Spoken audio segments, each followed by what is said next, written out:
Chers tous, ce 11 mars 2025, le psaume de méditation est le psaume 34.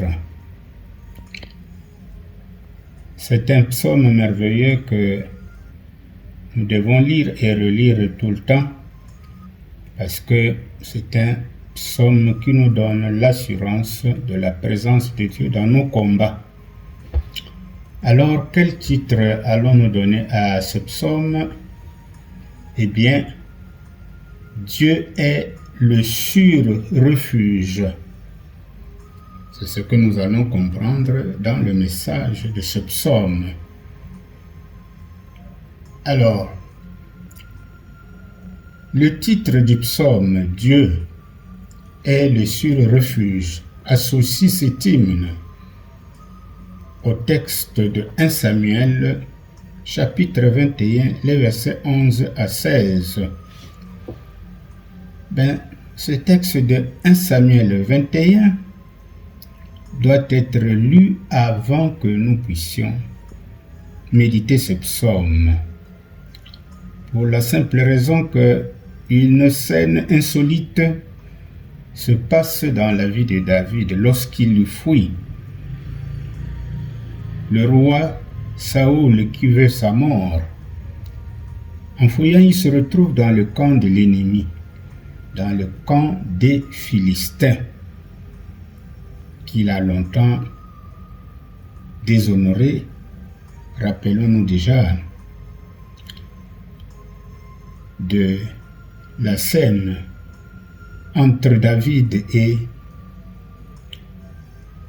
Goliath, le Philistin. Alors David se retrouve dans le camp ennemi, il est obligé de se faire fou pour sauver sa peau. Dieu merci que cela lui a souri, il a réussi à sauver sa peau. Parce que, le roi des Philistins ne voyait quoi faire avec un fou, bien que hier il les a massacrés. Mais ils ont préféré se débarrasser de lui. Alors, lisons ce texte avant de méditer et de prier ce psaume, le psaume 34. Alors, ce psaume commence par une louange, suivie d'un enseignement. La première strophe, les versets 2 à 11, est une reconnaissance et un témoignage de David envers Dieu pour sa délivrance et tous ses bienfaits.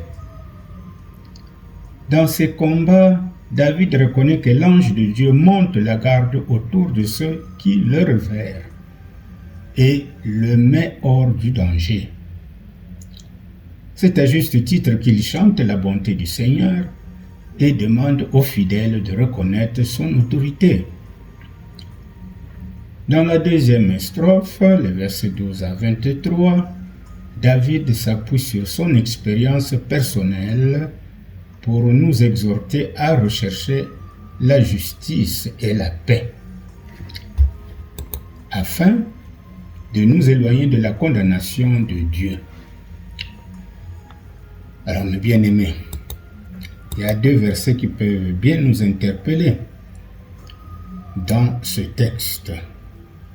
Le verset 8, l'ange de l'Éternel campe autour de ceux qui le craignent. Donc ceux qui ont la crainte de Dieu, ils sont bien gardés par les anges. C'est quoi la crainte de Dieu? C'est ceux qui révèrent Dieu, ceux qui ont peur de péché, qui marchent dans la droiture, qui marchent dans la sanctification.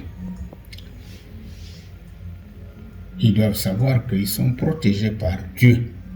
Le deuxième verset, le verset 9, éprouver et constater combien le Seigneur est bon. Je crois que chacun de nous a déjà fait cette expérience. Donc, heureux l'homme qui a recours à Dieu. À présent, mes bien-aimés dans le Seigneur, prions le psaume avec les paroles de la Bible en français courant.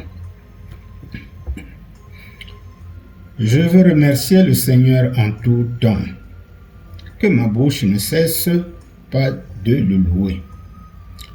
Le Seigneur est toute ma fierté. Vous, les humbles, réjouissez-vous de m'entendre le louer. Joignez-vous à moi pour dire la grandeur du Seigneur. Ensemble, proclamons bien qui il est. Je me suis adressé au Seigneur et il m'a répondu. Il m'a délivré de toutes mes craintes. Ceux qui lèvent les yeux vers lui rayonnent de joie. La honte n'assombrit plus leur front. Voilà un pauvre qui a crié au secours. Le Seigneur l'a entendu et l'a sauvé de tout ce qui l'angoissait. L'ange du Seigneur monte la garde autour des fidèles et les met hors de danger. Éprouvez et constatez combien le Seigneur est bon. Heureux l'homme qui a recours à lui. Vous qui appartenez au Seigneur, reconnaissez son autorité. Rien ne manque à ceux qui lui sont soumis.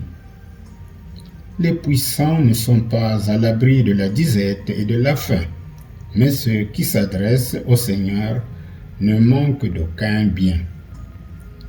Venez, mes enfants, écoutez-moi. Je vais vous apprendre à honorer le Seigneur. Si quelqu'un aime la vie et s'il désire vivre heureux, il doit se garder de médire, se garder de mentir, s'écarter du mal, pratiquer le bien et rechercher la paix avec persévérance. Le Seigneur garde les yeux sur les fidèles, prêt à entendre leur appel.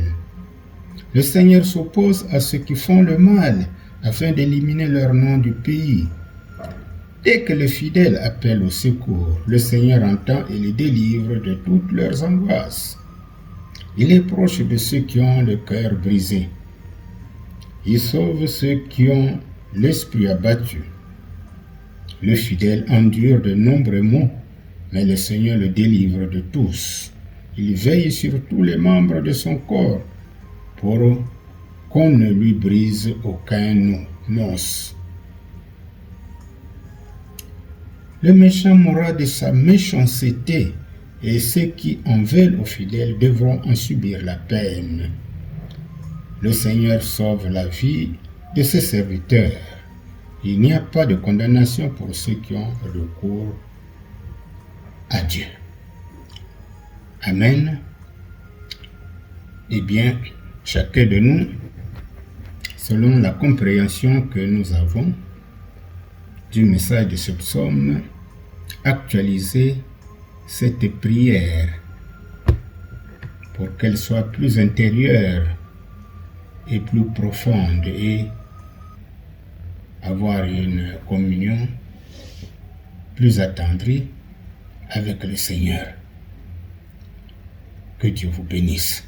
Likez, partagez et abonnez-vous.